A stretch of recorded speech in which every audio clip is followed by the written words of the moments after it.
Hey Brick fans, welcome back to the Brick Bakery, where all our jokes are half baked. I'm Jacob and today it's time for Let's Build and Review.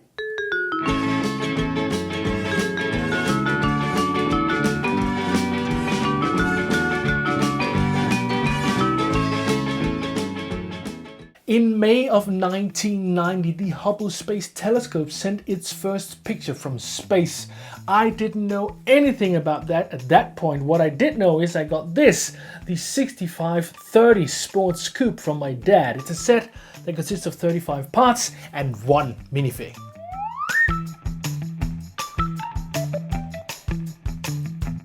This cool little sports coupe was part of the LEGO Town theme, which was a theme that ran from 1978 to 1996. That's a long time for a theme.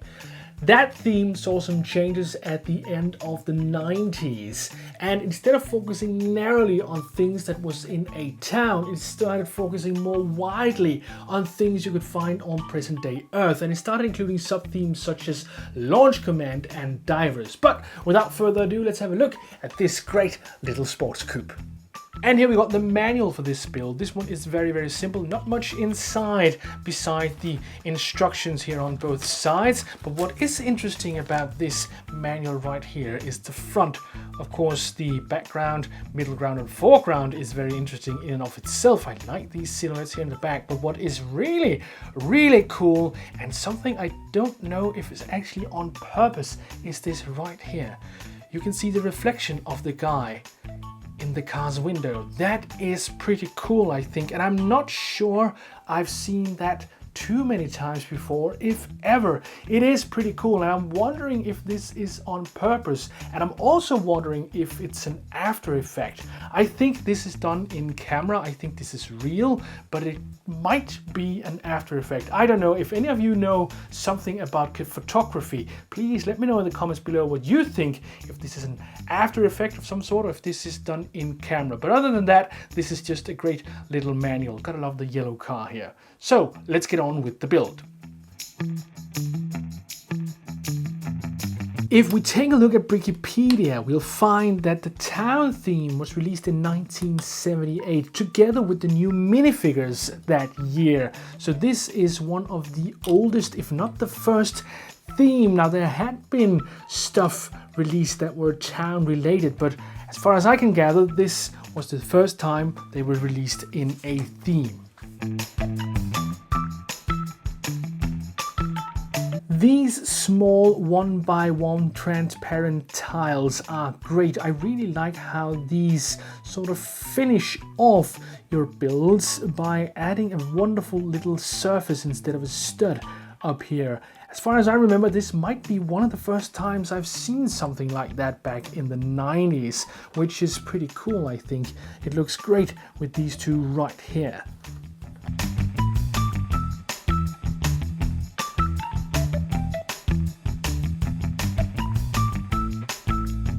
Again, referring to Wikipedia, we'll find that in 1985, an increasing number of town themes were released as sub-themes.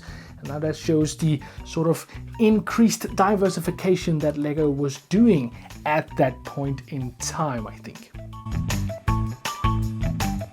Here's the finished 6530 Sports Coupe, a wonderful little sports car in yellow. The yellow color for this one is just great. I really like that. I like to see a vehicle in yellow that's not a construction vehicle. So often yellow will be construction vehicles, but this one is just a nice little sports coupe in a wonderful bright yellow.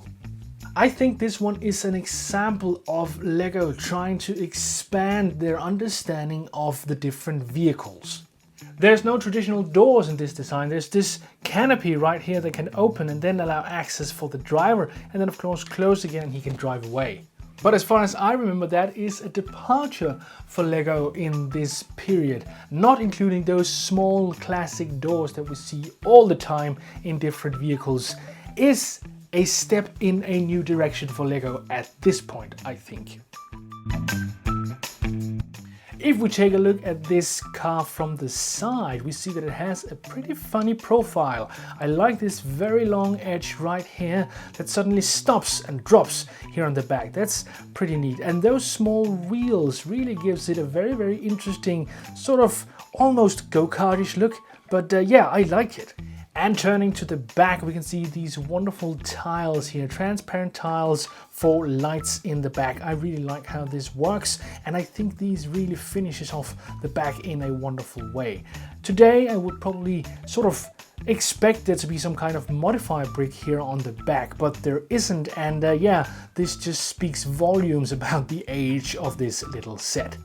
The front is also pretty unique with this slope piece here, even though I'm pretty sure this has been seen before at this point in time. And these wheel casings here are pretty neat. I like how they match up with the ones at the back. And there's just a small grey 1x2 right here to give that sort of sense of an engine or a cooler unit or something like that. Of course, there's also some transparent pieces right here on the corners to indicate light.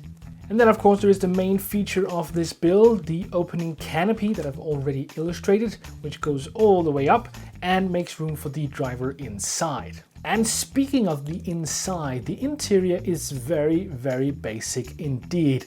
Just a steering wheel and a modified 1x2 with this handlebar right here to indicate sort of a neck rest. And looking at the inside, it's also possible to see the unique design feature right here. Using these 1x2 plates with this angle on it is actually pretty brilliant because it makes the canopy and the sides sort of melt into one, and that's pretty neat, I think. As a kid, I was always interested in making this one open as well and making it kind of the entrance to a trunk, but that's not particularly easy without ripping everything off. But for simulation purposes, you could actually make it look like the trunk has been opened. And then, of course, there is room for your suitcase if you have one.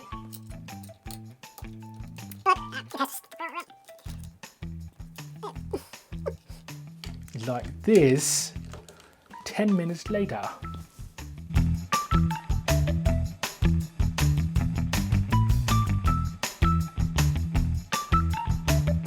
And then there is of course the sig fig, which is a classic. First of all, there is this wonderfully 80s or 70s haircut with the wonderful parting down the middle and of course the parted bangs. And then there is this classic smiley face print. And then of course there is this wonderful torso right here, which has a blue print on a white background, indicating a shirt with stripes and a small round neck cut right here. Of course there's blue sleeves of this one, adding just a little more detail and a little more color to an otherwise maybe a little anonymous minifigure. And finishing it all off are these classic stylish pants. And of course he comes with this classic piece of accessory, a small suitcase.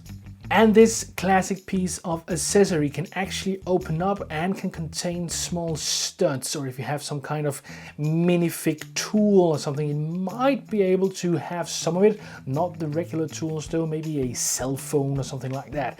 But those weren't available in the 1990s, so no worries about that. Just fling in your studs or your small tiles and you're good to go. So this one is just a great little design. I remember we called it an Ellert when I was a kid. And you may be wondering what an Ellert is. An Ellert is what I believe to be a Danish produced electric car from the 1990s. And it looked very much like this one, except for the fact that it only had 3 wheels and was meant for one person, much like this one. To some extent, they were more or less a glorified moped, but I do remember seeing a lot of them driving around, and I have occasionally, just once in a while, seen one out and about in the Danish countryside more recently. If you want to know more about that, you should be sure to Google Ellert, because that's a funny vehicle that will inspire you to build some funny things, I'm pretty sure. But all that being said, I do like this design. I think this design is very iconic, and I love that it comes in yellow in this way. Great design, great idea, great little toy. I'm gonna say something that I've said a lot of times when speaking about 1990s sets. I like this one. I like it, I like it, I like it. This looks like a go-kart compared to modern day Lego vehicles, and that is why I like it. I like this 90s scale of things, that things were just smaller back then, fewer bricks, more simple, just smaller. I like the idea of minifigs not being human scale, in the sense that their vehicles, houses and such weren't really to scale if they had been human sized.